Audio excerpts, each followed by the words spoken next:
Ethan, no one wants to hear that. You're broke. Your opinion doesn't matter. Years later, when they found out I was a millionaire, they begged for my help. Ethan, we're family. I smirked, pulled out contracts, and said, "Oh, now I matter?" Read the fine print. Their faces went white. Hey, Reddit. My name's Ethan, and I never thought I'd be posting here. But after everything that happened, I need some advice, or maybe I just need to vent. My whole life, my family treated me like background noise. Not in a dramatic, we locked you in a basement way, but in the you don't matter way. Decisions were made without me. Conversations moved on like I never spoke. I wasn't important. My older brother Nick was the leader, the one everyone listened to. If he had an idea, it was automatically the best one. My younger sister Ashley was the princess, the golden child who got everything she wanted without asking twice. And me? I was just there. It wasn't like I never tried to speak up. I did. But every time I did, I was either ignored, laughed at, or dismissed like a child.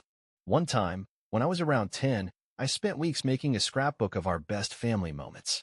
I worked on it every night, picking out photos, adding little notes, trying to make it perfect. On Christmas morning, I gave it to my parents with the biggest smile on my face. Mom barely flipped through it before moving on to the next gift. Dad didn't even pretend to care. Meanwhile, Nick gave him a used golf club he found at a garage sale, and Dad acted like he had just been handed an artifact from heaven. I should have learned my place back then. The moment it clicked. Fast forward to 3 years ago. Every year, my family held a big annual gathering at an expensive country club. It was the same thing every time, overpriced food, watered-down drinks, and a boring atmosphere where people stood around talking about work. It felt more like a corporate event than a celebration. So I thought, hey, why don't I suggest something different this year? We were all sitting in the living room. Mom had her usual glass of wine. Dad was scrolling through his phone, half listening. Nick was stretched out on the couch like he owned the place, and Ashley was doing her nails. I cleared my throat. Hey, what if we switch things up this year? Nick didn't even look up. Switch what up? The party, I said. Instead of the country club, what if we rented a lake house?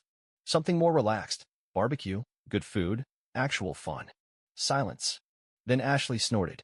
Oh my God, she said, shaking her head. Ethan, do you have any idea how expensive that would be? It's actually cheaper than the country club. Nick cut me off with a laugh. Dude, if you want to plan something, you gotta be willing to pay for it. Mom swirled her wine. Sweetheart, it's nice that you have ideas, but these things aren't as simple as you think. Dad didn't even look at me. You want to change things? Pay for it. Otherwise, leave it to the grown-ups. And just like that, I got the message. Ethan, enough. Your voice doesn't count. I bit my tongue, nodded, let them talk about their party as if I wasn't even there. But in that moment, a thought settled in my mind. All right. One day, I'll be able to pay for everything myself. Let's see what you say then. I just didn't know that when that day came, they wouldn't just want my opinion. They'd want my money. Update 2. Hey, Reddit.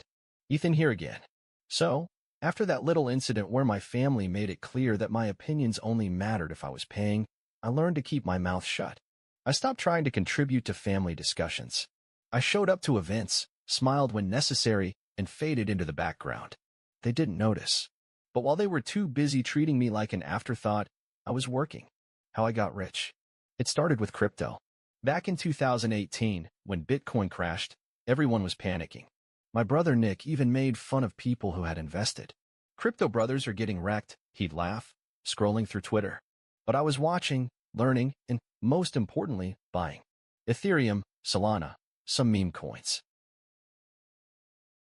People thought I was crazy, but I did my research. I didn't throw my life savings in, but I took calculated risks. And then I held. By 2021, my portfolio had exploded.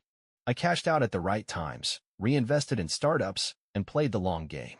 No flashy spending. No sudden lifestyle changes. Just smart moves. I didn't tell my family. Why would I? They had never cared about what I was doing before. And I thought I could keep it that way. How they found out. I probably would have kept it a secret forever if not for Nick's foolish friend, Ryan. I was at a coffee shop, minding my own business, when I ran into him. We hadn't talked in years, but he recognized me. Ethan, he said, eyes wide. Oh well, man, how's it going? We chatted for a bit, and he asked what I was up to. I gave him a vague answer, but he kept pressing. Eventually, I let it slip that I'd done well with crypto. His eyes nearly popped out of his skull. Dude, you were in early, weren't you? I shrugged. Something like that. I should have known he wouldn't keep it to himself. A week later, I got a text from Ashley. Ashley, WDF Ethan? I frowned. Me. What? Ashley, are you actually loaded? Ryan said you made bank in crypto. I sighed. Here we go. I ignored the message, but then Nick called. Dude, he said the moment I picked up. How much did you make? I sighed. Enough. Like, enough to buy a house? A Tesla. Nick. Okay. He laughed. Look, I'm just saying, you could have told us. Family and all. Right. Family and all. I thought that was the end of it. I was wrong. A few days later, Mom invited me over for dinner. That should have been my first red flag. I showed up, and the vibe was weird. They were too nice. Mom kept refilling my plate. Dad actually looked at me when I spoke. And Ashley wasn't glued to her phone. Halfway through dinner, Nick cleared his throat. So, listen, he said, smiling in a way that made my stomach turn. We were thinking, maybe it's time to take the family party to the next level. I put down my fork. Oh. Mom nodded eagerly. Something really special this year. Maybe a destination event. A fancy resort, or even a private yacht for the weekend. Ashley grinned. And since someone is apparently a crypto millionaire. I leaned back in my chair. There it was. Wait, I said. Are you guys expecting me to pay for this? Nick laughed. Come on, dude. It's not like you can't afford it. Mom waved a hand. We're family, Ethan. It's just a gesture. Dad finally spoke. I mean, you wanted to have a say in these things, right? I stared at them. The exact same words they threw at me years ago. I exhaled slowly, then smiled. You know what? You're right. Nick's eyes lit up. Really? Yeah, I said. I'll take care of everything. Ashley clapped her hands. OMG, this is gonna be amazing. I pulled out my phone. Booked the most expensive venue I could find. Sent them the details. There you go, I said, sliding my phone across the table. Enjoy your fancy celebration. Their smiles widened as they looked at the screen. They had no idea what was coming. Update 3. Hey, Reddit. Ethan here again. So, after my family found out about my crypto success, they suddenly became very interested in me. The same people who ignored my opinions for years were now treating me like the most important person in the room. And all it took was money. They wanted me to fund a lavish family celebration, something they never would have even considered if they thought I was broke. I agreed, because I had a plan. I wasn't just going to let them use me. I was going to see exactly how far they'd go. The party that changed everything. I went all out. I booked a luxury estate with private chefs, top-tier catering, and an open bar. I hired live entertainment, decked the place out with expensive decor, and even paid for private transportation to bring everyone there. It cost an obscene amount of money, but I didn't care, because this wasn't about making them happy. This was a test, and they failed spectacularly. The complaints started immediately. The night of the party, I showed up a little late on purpose. I wanted to walk in and see their reactions before they noticed me. What I saw. Mom complaining that the food wasn't seasoned enough. Ashley holding up a glass of champagne, saying, Ugh, is this seriously not Dom Perignon? Nick was talking to Dad, shaking his head. He really went with this band? Could have hired someone better. I stood there, listening to them pick apart everything I had paid for. Nothing was good enough. Nothing was appreciated. And they had no idea I was standing right behind them. I cleared my throat. Having a good time? They all turned, startled. Then, like flipping a switch, the fake smiles came out.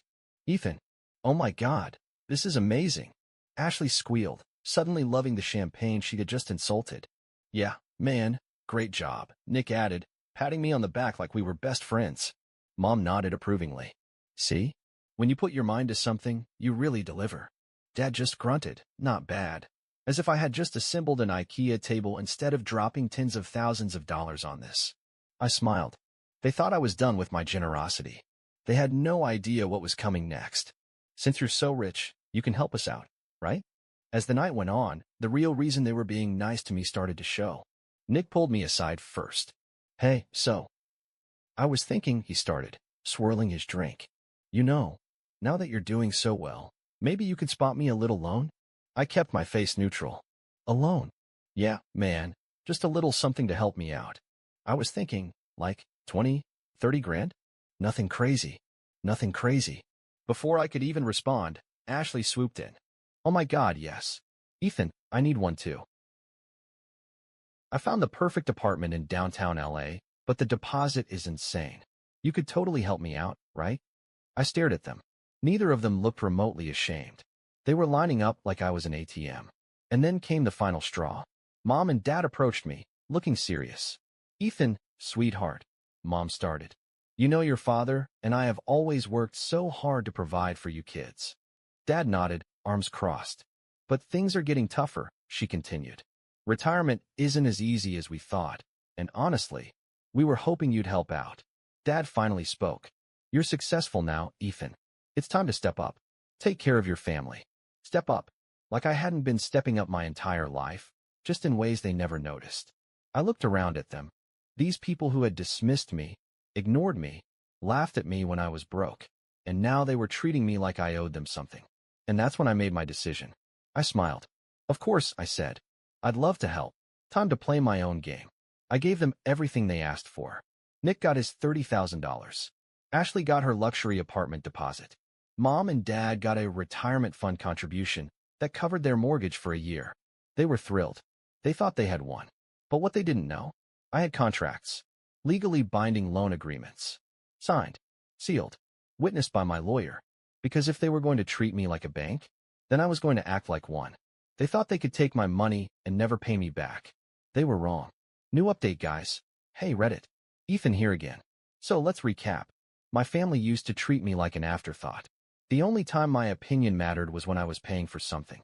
When they found out I was rich, they suddenly became so loving and supportive. They asked for loans, big ones. I gave them exactly what they wanted. But what they didn't know was that I made them sign legally binding loan agreements. Now, it was time for them to learn that I wasn't their personal ATM. The first missed payment. Nick was the first to forget. The first payment on his $30,000 loan was due at the beginning of the month. I waited a few days, thinking maybe he'd send it late. Nothing. So, I sent him a text. Me. Hey, just a reminder. Your first loan payment was due on the 1st. Let me know when you send it. He took 3 days to respond. Nick. Oh, yeah, man. Things are a little tight this month. You know how it is. I'll get you next month. I stared at the message. Next month? I sent back a single reply. Me. Read the contract. Within 5 minutes, he called me. You're seriously gonna make me follow some stupid contract? He snapped. Yes, I said. That's how loans work. He started ranting about how family doesn't do this to each other, and how it's just money. You have so much of it, he said. Why does this even matter to you? I laughed. If it's just money, then why don't you have it? Silence. You have 2 choices, Nick, I said. Pay what you owe, or deal with the legal consequences. He hung up. Ashley pretends not to know. Ashley's payment was due a week later. Unlike Nick, she didn't even try to make an excuse. She just ignored me. No response to texts. Calls went straight to voicemail. So, I sent an email. Then a formal letter. Then, when she still didn't respond, I had my lawyer send her an official notice of default. She called me that night, screaming, Are you seriously taking this legal? Over family. You signed a contract, I said. You agreed to pay.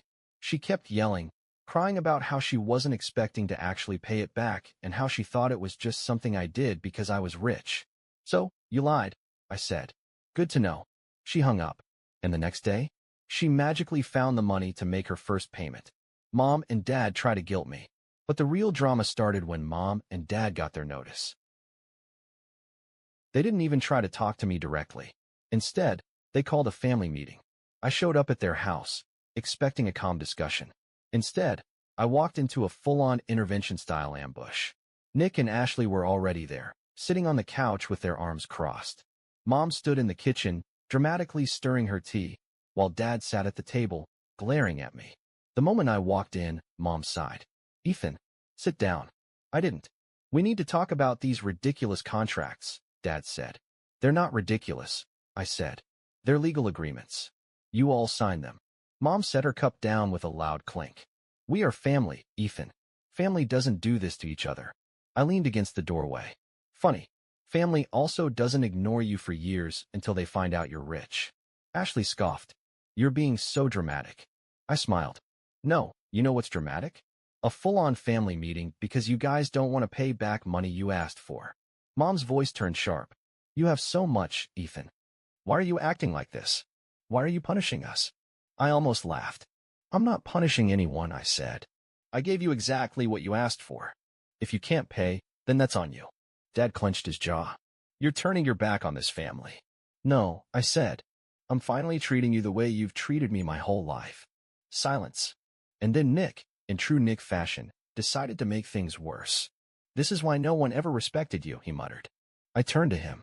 Excuse me. You've always been petty, he said. That's why you were never included in family decisions. You're just proving why we never took you seriously. I stared at him for a long moment. Then I nodded. Okay, I said. Got it. I pulled out my phone. Typed a quick message. Sent it. A second later, all of their phones buzzed. Ashley looked down at hers first. Her face drained of color. You didn't. Nick checked his next. Dude. No. You're insane. Mom grabbed her phone and let out a gasp. Ethan, how could you? Because what I had just sent them was a final demand for payment. And if they didn't pay by the deadline, I would take them to court. The fallout. They tried everything. Guilt trips. Manipulation. Even getting extended family to call me and beg me to reconsider. I didn't budge. And one by one, they paid. Nick was first. Begrudgingly. He paid half up front, then the rest over a few months. Ashley bitched and whined the whole time but still made her payments. Mom and Dad? They fought the hardest. But in the end, they weren't willing to have their financial mess exposed in court. So they paid. Every last cent. And after the final payment cleared, I blocked them all. The aftermath. It's been months now. I haven't spoken to any of them since. Occasionally, I get texts from random numbers, cousins, distant relatives, saying things like family is forever and they miss you. I ignore them. Because the truth is, they never missed me. They miss my money. And now that they don't have access to it, they have no use for me. And that's fine. Because I have no use for them either. Final update. Hey, Reddit. Ethan here one last time. It's been a few months since I cut my family off. After they paid back every cent they owed me, I blocked them. No more calls, no more texts, no more guilt trips. And for the first time in my life, I felt free. The final attempts. At first, they tried to act like nothing had changed. Ashley sent me a text a week after her last payment. Ashley, okay, so are we good now? Can we all move on? Me. Move on from what? You paying back the money you borrowed? That's not some kind of grand gesture. That's just being an adult. She left me on read. Then Nick tried. Nick, dude, I don't get why you're being so harsh about all this. We're family. I didn't even bother replying. Then came Mom and Dad's final guilt trip. Mom left a long voicemail. Ethan, sweetheart, I don't know why you're doing this to us. We're your parents. We love you. You need to let go of this anger and come home. Dad added at the end, you're being unreasonable. Call your mother. I listened to the message once. Then I deleted it. I wasn't angry anymore. I was just done. What I gained by losing them. When I first cut them off, I thought I'd feel empty. I mean, they were my family. Even if they treated me like garbage for years, they were still the only family I had ever known. But the longer I stayed away, the lighter I felt. No more getting dragged into obligations I never agreed to. No more being the wallet they could drain. No more walking into a room and feeling like I didn't belong. Instead, I started focusing on my own life. I traveled. I reconnected with old friends. I invested in things that actually made me happy. And most importantly, I stopped waiting for my family's approval. Because, at the end of the day, they never truly valued me. They valued what I could give them. And now that they had nothing left to take, they had no use for me. And I was perfectly okay with that. The last laugh. Last week, I heard from a mutual friend that Ashley had to move out of her fancy LA apartment because she couldn't afford the rent. Nick lost his car because he fell behind on payments. And my parents? They were still complaining to anyone who would listen about how Ethan abandoned his family. I didn't feel bad. Not even a little. Because for the first time in my life, I wasn't the loser in their story. I was the one who walked away and never looked back.